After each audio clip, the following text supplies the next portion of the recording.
What's up, you team of bad savages? My name is Tom, and today I'm gonna react to 7 reasons why you shouldn't mess with a US. Also, guys, don't forget to like, subscribe, click the bell for notification. That's important.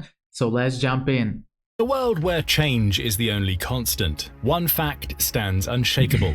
The United States remains a titan of military and diplomatic strength, with a military arsenal that's second to none and strategic prowess that keeps rivals at bay. The US continues to enforce its global dominance. Every analysis and comparison reaches the same conclusion: the American armed forces are in a league of their own. Think twice, or better yet, think 7 times before squaring up against Uncle Sam.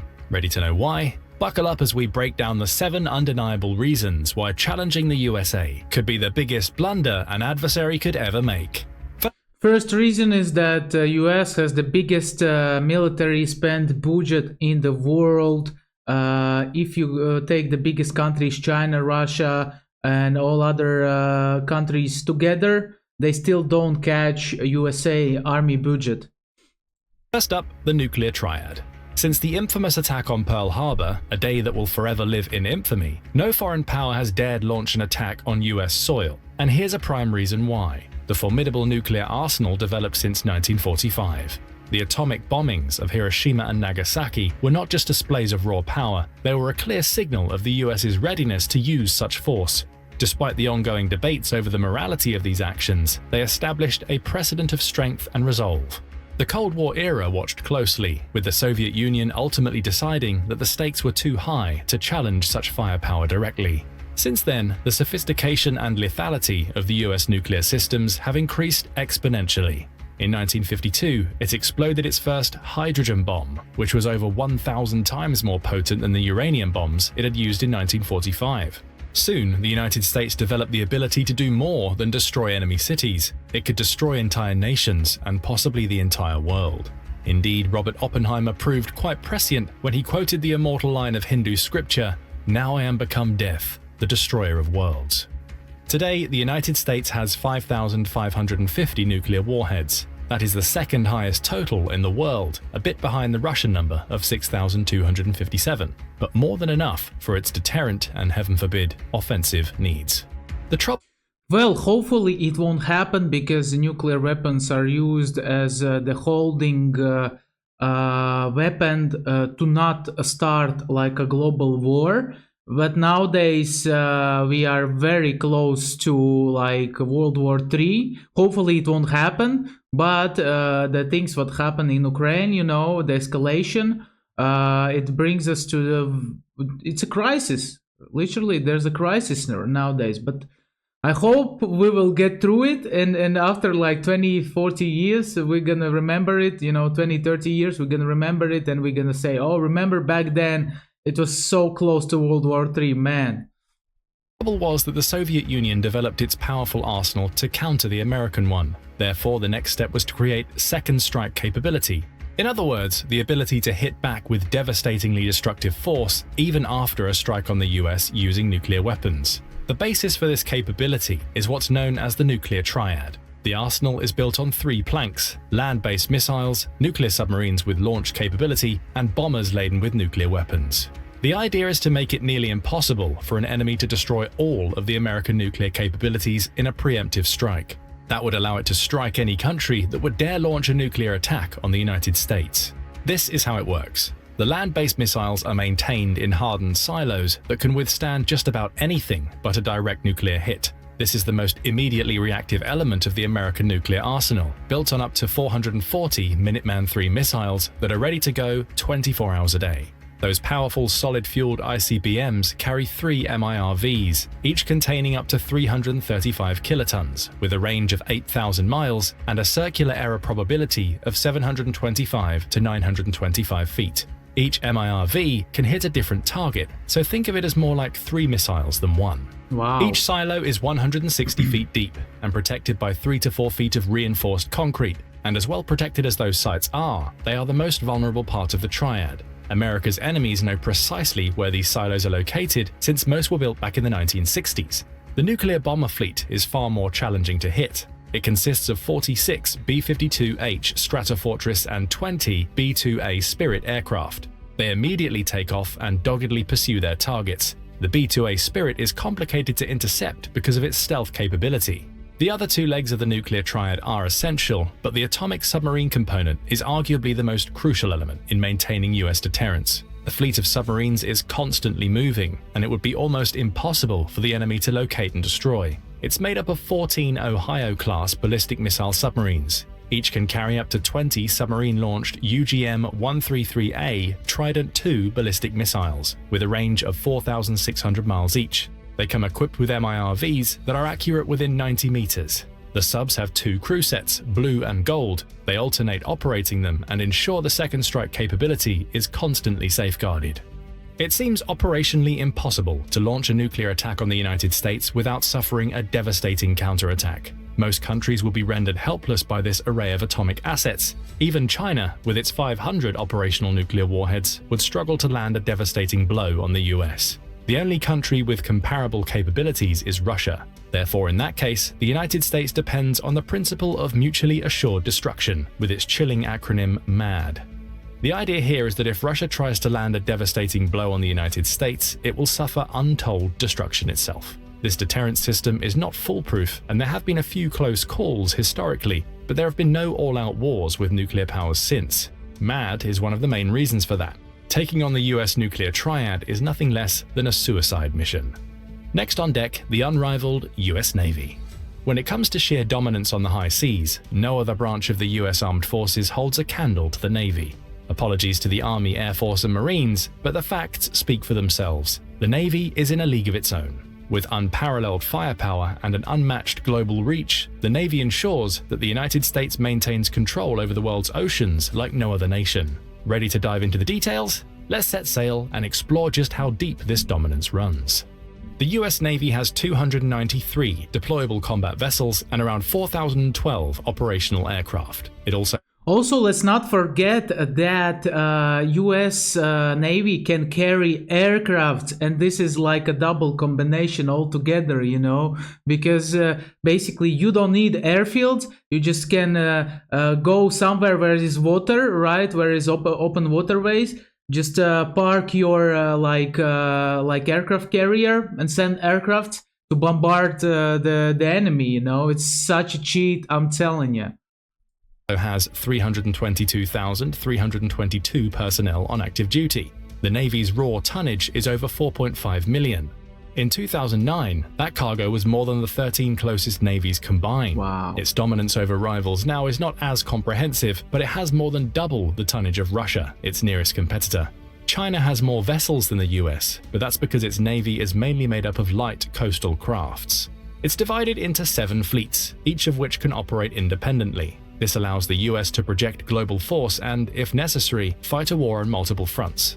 Of course, its carrier fleet is the main component of US naval dominance. Until World War II, battleships were considered the main component of maritime supremacy. But that changed during that war. Aircraft have the upper hand over a surface fleet and can usually sink them. In addition, an aircraft carrier can be used against targets on land. I just cannot stop emphasizing on this bridge. This bridge is so nice. It looks so good. Anywhere in the world. Therefore, it's become the gold standard for naval power and the global projection of US military strength. In particular, there were 10 nuclear-powered aircraft carriers of the Nimitz class and 1 Gerald R. Ford class carrier. The latter are intended to replace the older Nimitz carriers and are even more powerful and impressive. There are currently 2 carriers under construction, and a further 6 are going to be built at a later date. As awe-inspiring as the Nimitz class carriers are, the Ford class is even better. For example, the older carriers still use steam catapults for aircraft launches. Wow. Meanwhile, the Ford uses electromagnetic aircraft launch systems, or EMALS, infinitely superior system. It also comes with an advanced arresting gear system that requires less maintenance and staff. It can also handle a more comprehensive array of aircraft. As powerful as these vessels are, they are not invulnerable. The Chinese realized that they could not compete directly with the strength of the USN carrier fleet. Therefore, they are focused instead on denying their power in East Asia. They have set up anti-access area denial systems that would make operating in contested areas difficult, but in most of the world, they can continue to operate virtually unopposed. Power projection isn't all about aircraft carriers. The US can also invade coastlines worldwide, even when heavily contested by enemy forces. Indeed, the US has a glorious history of facilitating logistically challenging landings against well-entrenched enemies. Think of D-Day and Incheon as two particularly notable examples. To enable this role, the Navy operates 9 amphibious assault ships alongside 2 amphibious command ships and 12 amphibious transport docks, which allow. Also, they have Navy SEALs who are very well prepared for these kind of operations, and they go through very rough training, basically like Rangers or other army forces. I forgot the other units names, but the trainings are very rough, very rough. Also, I have some videos about that, guys. You can check it out under this video. Allows the US forces to invade coasts throughout the globe. Then there are the more old-school surface fleet units. The USN deploys 13 cruisers, 72 destroyers, 3 frigates, 23 corvettes, 3 expeditionary mobile bases, and 8 minesweepers. It's exhausting just hearing about all these capabilities. Imagine how America's enemies feel. The US Navy isn't just a force on the water. It's a critical pillar of America's defense strategy, upholding freedom and ensuring economic stability across the globe. But the prowess of the United States isn't confined to its ships. On land and in covert operations worldwide, America's special forces represent another formidable reason why challenging the US is a perilous game.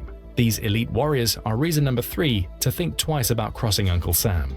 When you think of US Special Forces, most of us have a few specific units in mind, but there are more of these than you might think. The United States Special Operations Forces (SOF) has around 70,000 service members divided into 7 Special Forces groups, each containing several units. They have various specializations and functions, differing wildly from unit to unit.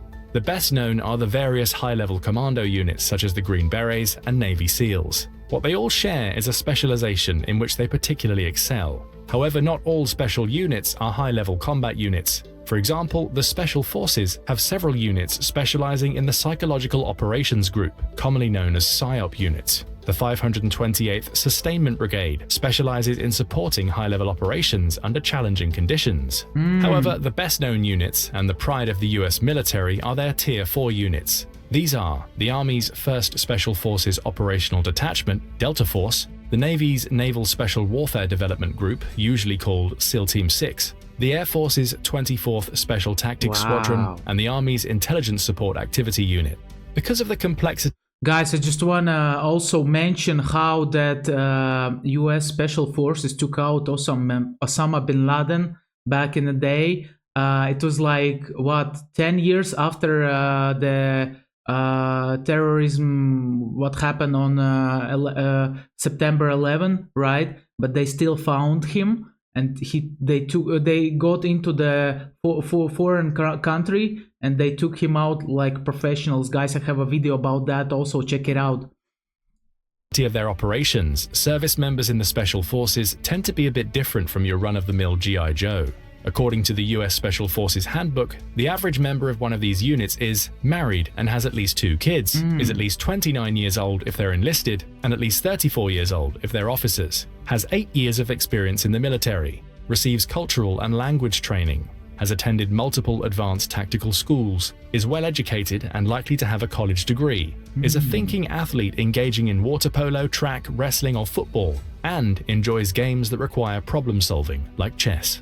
It sounds like someone you would rather not fight against. No other country has such a wide array of Special Forces units, and few, if any, enjoy the same high training level. That means that when a uniquely challenging task requires a highly specialized skill set, the US likely has a competent and experienced unit ready to complete the job efficiently. From the elite prowess of the Delta Force to the cutting-edge advancements that redefine modern warfare, the US maintains a significant advantage. This brings us to the 4th reason not to mess with the United States: its unparalleled technological edge. Harnessing innovations that span from cyber capabilities to next-gen weaponry, America's tech superiority plays a crucial role in its military dominance. Let's delve into how these technological feats secure the US as a global superpower. A state's military advantages can depend significantly on the strength and productivity of their private sector and scientific communities. That's a field where the United States dramatically excels. Out of the 50 largest companies in the world, 33 are American. That's not only more than any other country, that's more than any other continent. Of course, among the top companies, many are technology powerhouses such as Apple, Alphabet, and Microsoft.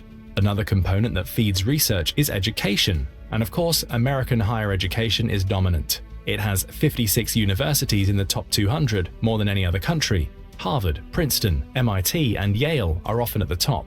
That matters because the universities and high tech allow the United States to develop the best military technologies, enabling it to maintain the qualitative edge it needs to defeat its rivals on the battlefield, or better yet, deter them from fighting altogether. The link Exactly, and the cost of having to get like into the college in USA is rising now. I heard people like getting loans. Basically, they have to get like a crazy 200,000-300,000 loan for to get into the university, and then after that they get a profession, and then when they work, they have to pay off this college university loans. Man, this is crazy, man. Imagine you're a slave. Basically, you're a slave for the system if you sign on for this, you know. And but if you fail, man, it's GG's. Basically, you're in the death. The link between the two has had a revolutionary effect on warfare and civil society. For example, the internet and GPS are both technological marvels developed by the military in coordination with civil researchers. These and similar achievements have made the military more efficient while making large amounts of money for the American economy. They also made our lives much more convenient.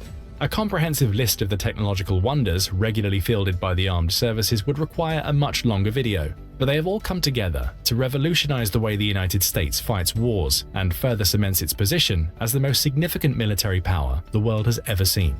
In 1992, the Pentagon published a report on how technology would completely change warfare. They called this trend the revolution in military affairs. The idea was to create a battlefield where the US could see all the assets its enemy brought to the table, ideally taking them out before engaging with the armed forces. It would also allow the US to jam enemy systems and send crippling disinformation without firing a shot.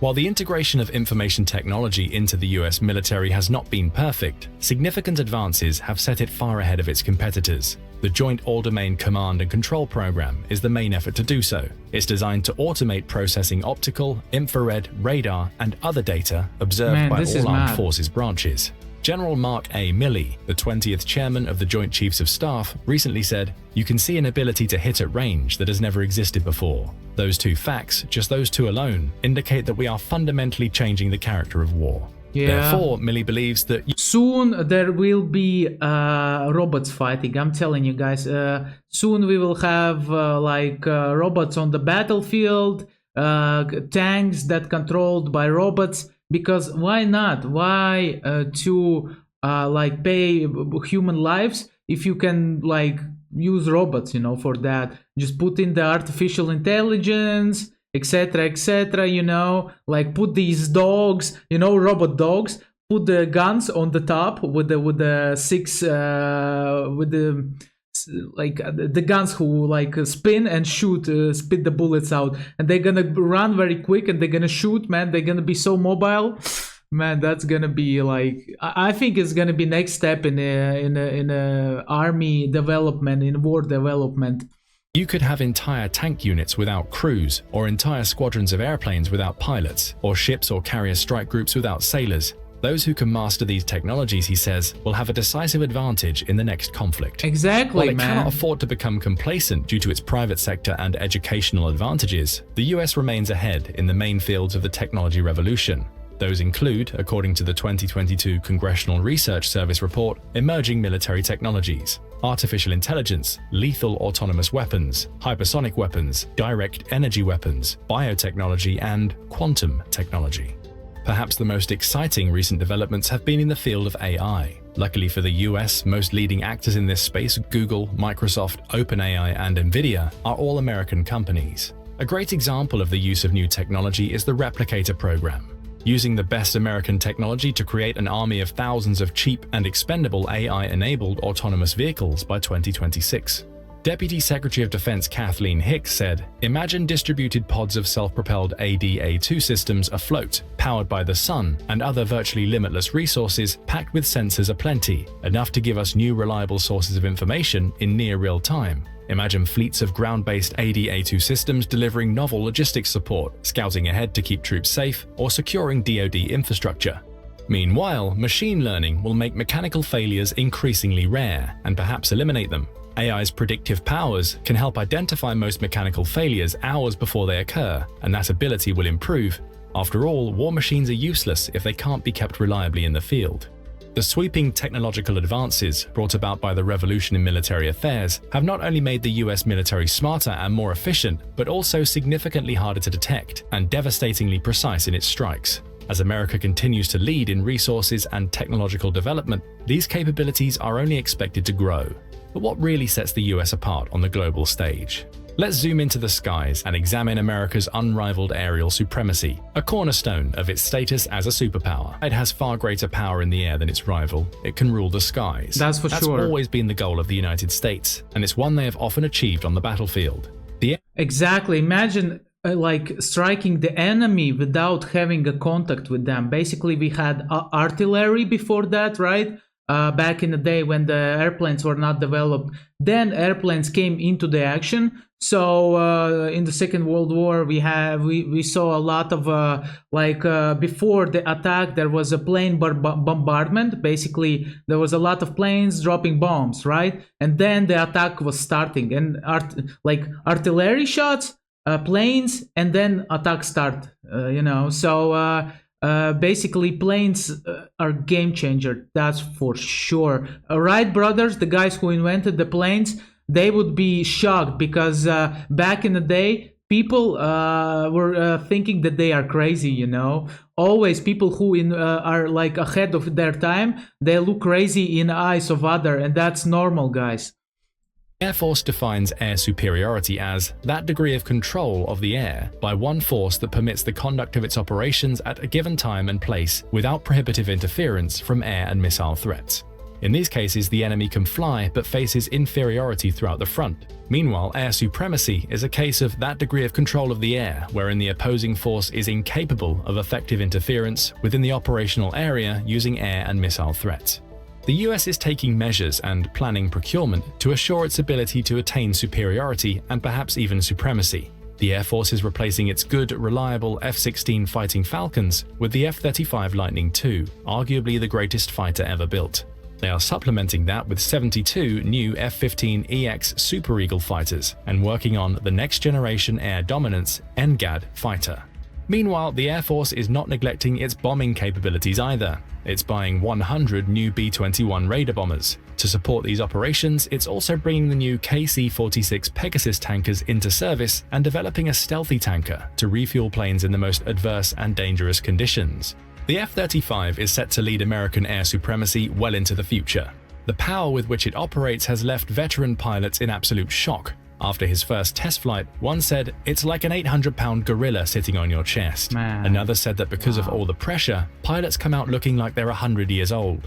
Makes sense. After all, this technological marvel has a top speed of Mach 1.6. The fighter can balance firepower and stealth. Indeed, it's likely the stealthiest plane in the category in the world, but if need be, it can carry an immense amount of firepower at the Just imagine how they prepare the pilots for the flights. Man, this is mad. They go through a lot of testing. They go through a lot of this spinning, I guess, like cosmonauts, right? And man, you need to be very prepared to be a pilot, because for me it looks like, it's so easy to be a pilot. Oh, it's so fun, man. They're going through a different kinds of pressures. I don't know how to say, pressures in the air, because they're changing, they're going higher, lower, all the time spinning, and you need to keep your mind calm and be able to follow the orders, So man, this is so hard to be a pilot. expense of visibility to the enemy. An F-35 can carry a payload of 4 500-pound GBU-12 laser-guided bombs, 2 GBU-12 aerial laser-guided bombs, and a singular but deadly AIM-9 air-to-air heat-seeking missile.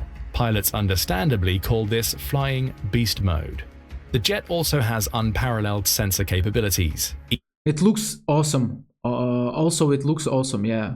Each F-35 comes equipped with a Distributed Aperture System, DAS, the Active Electronically Scanned Array ASA radar, an Electro-Optical Targeting System, EOTS, and other top-of-the-line electronic warfare capabilities. It also has a unique communication system that allows it to transmit data securely to any other F-35, even those flying for foreign military forces.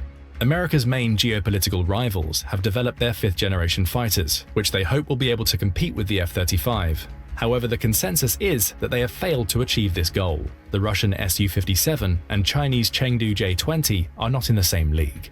But the strength of the US extends beyond its own capabilities. It's amplified by the support of its allies. Let's delve into how the collaborative efforts of America's allies reinforce its position as an unrivaled global superpower that no adversary would wisely challenge.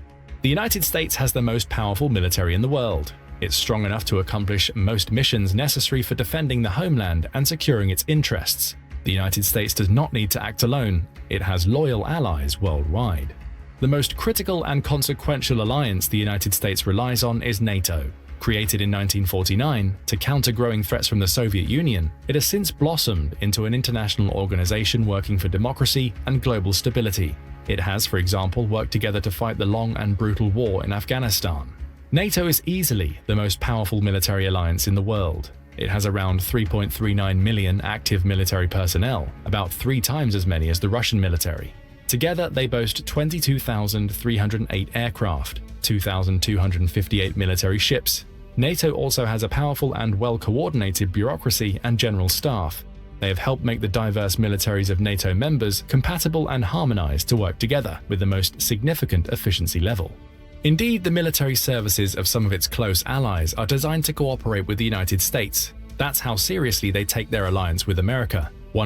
Also, guys, I just want to emphasize that I'm so grateful that we are in NATO, because our country, Latvia, back in the day, it was taken by the Swedes, by Germans, by Russian Empire. Basically, every other big empire that was nearby us, they took us over. So it's nice to be a part of a big coalition of countries that can come and save each other in the times of conflict, because this gives a chance to live for us, you know, because otherwise we're gonna get eaten up. There's no way around it. Great example is the Canadian military. Their military and strategic doctrine states that Canada is a strong and reliable defense partner. The Canadian Armed Forces, CAF, are prepared to conduct continental operations, including through the North American Aerospace Defense Command, NORAD, carry out training and exercises, remain interoperable with the US military, and respond to crises at home and abroad. While Canada is a somewhat extreme example of suiting their doctrine to US needs, other NATO allies have similar goals when they design their military forces and doctrines. It's also worth remembering that the US has loyal and powerful allies outside of NATO, spanning the globe. India, South Korea, Japan, Australia, and Israel are all among the most powerful militaries on Earth and are considered close allies of the United States. Therefore, the United States has seldom had to fight wars alone. It's enjoyed its most significant victories, such as World War II and Operation Desert Storm, with an extensive array of allied countries fighting alongside it. There are many other strong military. Well, yes, I would agree with that, but the thing with the Second World War is that before US came, like Brits were already fighting, the French were already fighting also. So let's not like give all the credit to US, and I think that Brits and French and also Soviet Union, how it wouldn't sound, they were the main, especially Soviet Union, because they pushed on Germans, they came into Europe. And if they wouldn't do it, who knows? Maybe USA wouldn't open the second front. Who knows, you know? Because they, like after the famous battle of the tank battle, the big battle between Germany and USSR, when like Germany lost, USSR start like with their winning streak by pushing into Europe and taking over countries, you know. And of course, US and the allies understood that this is a good moment to push, you know, Yeah, well, tactical thinking is also good thing, and yeah, so something like that. Military forces in the world. Some have more soldiers, like Russia, China, India, and South Korea. Others can compete with the US in other metrics. However, there is one main reason the US armed forces are more dangerous than their rivals. It has the unique ability to project power and operate forcefully and sustainably anywhere in the world. The Pentagon defines a power project as the ability of a nation to apply all or some of its elements of national power, political, economic, informational, or military, to rapidly and effectively deploy and sustain forces in and from multiple dispersed locations to respond to crises, to contribute to deterrence, and to enhance regional stability. In this metric, the US is unparalleled. That ability is the sum of the other capabilities we've discussed. The Navy is essential in this regard. When there is a crisis anywhere in the world, one of the United States' first actions is to send a fleet or more to the unstable area. The mere presence of an American carrier force often has a stabilizing and deterrent capability. If that doesn't work, the Navy can use that to project aerial superiority in the crisis area. The United States allies are also instrumental in this effort. They provide ready forces and bases worldwide, which the US can supplement and partner with for theater operations. Thanks to the cooperation of its allies, the US boasts a network of 800 military bases in over 70 countries. That means wherever there is a need, an American military presence is already ready to take it on. Of course, American technological superiority also plays a massive role in this power projection enterprise. Satellites, smart bombs, drones, and advanced communications help augment the geographical presence of American troops and allies with the highest level of support anywhere. Meanwhile, the Special Forces and other units provide the US military with an array of rapid response forces. They can often set the stage for the deployment of larger, more conventional military units. The sum of all these factors is decisive. The United States can operate militarily on any continent, bringing massive force to the theater. That gives it veritable global supremacy. Its rivals cannot even begin to compete with that. So much goes into the power of a state. Military strength is generally divided into quantitative and qualitative. The United States has so much of both, as we've seen, but there is a lot more to it than that. The ability of a nation to project power also depends on the strength of its society, and that's where the US sometimes shows weakness. It takes a united, educated, and well-motivated civil society to keep military strength at its highest. It would be a terrible idea to mess with the United States, but if it wants to keep it that way, it needs to invest more in the health of its society and government. Military hardware, beneficial as it may be, does not accomplish anything on its own. Clausewitz, a renowned military theorist, famously said, "War is a continuation of politics by other means." The US needs to make sure its political institutions remain efficient and accessible so that US global military supremacy can be maintained.